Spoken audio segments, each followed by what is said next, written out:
Il y a un principe que nous devons bien considérer. Si dans votre génération, vous répondez aux exigences de Dieu, vous serez porté en avant dans le courant de son dessein. Mais au contraire, si vous vous accrochez au passé, voulant qu'il refasse quelque chose qui, selon votre concept, est d'une grande valeur spirituelle, nous constaterons que nous sommes écartés du courant principal de son action.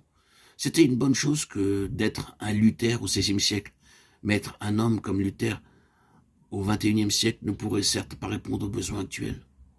De même, Wesley fut très utile pour le Seigneur au XVIIIe siècle, mais n'aurait certainement pas accompli ces mêmes choses au XXIe siècle. Chaque instrument levé par Dieu a dans son temps une fonction spécifique et sa contribution au progrès de l'Église correspond exactement aux besoins précis de l'heure.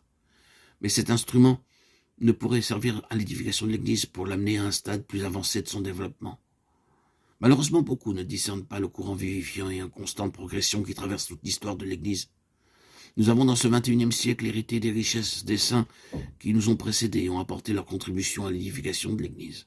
Nous ne devons pas déprécier la grandeur de notre héritage et nous ne pourrons jamais assez remercier le Seigneur pour ses acquis. Cependant, si nous essayons d'être aujourd'hui un Luther ou un Wesley, nous allons vers un échec complet.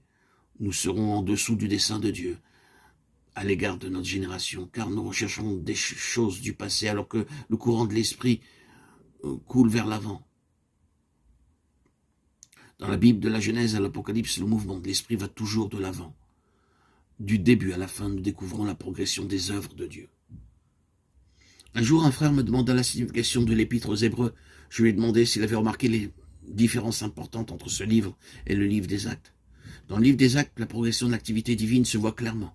Mais même à travers l'Épître aux Hébreux, la révélation progresse. Elle fait un pas de plus vers la manifestation du dessein de Dieu.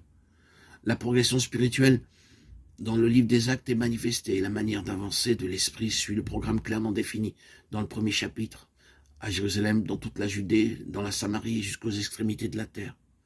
Acte 1, 8b. Depuis la Judée, le courant s'écoule vers la Samarie, mais cependant, en parvenant en Samarie, il n'a pas stagné, il a coulé vers Rome, car il avait pour limite l'extrémité de la terre.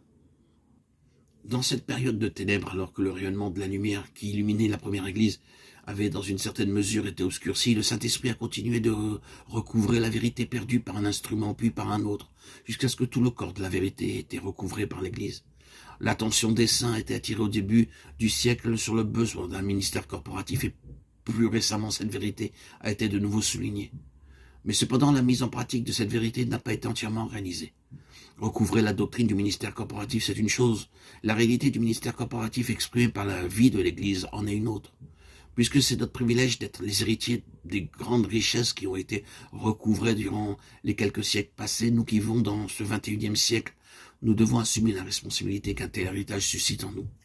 Toute cette richesse ne nous est pas seulement accordée pour nous-mêmes, mais pour que l'Évangile puisse progresser.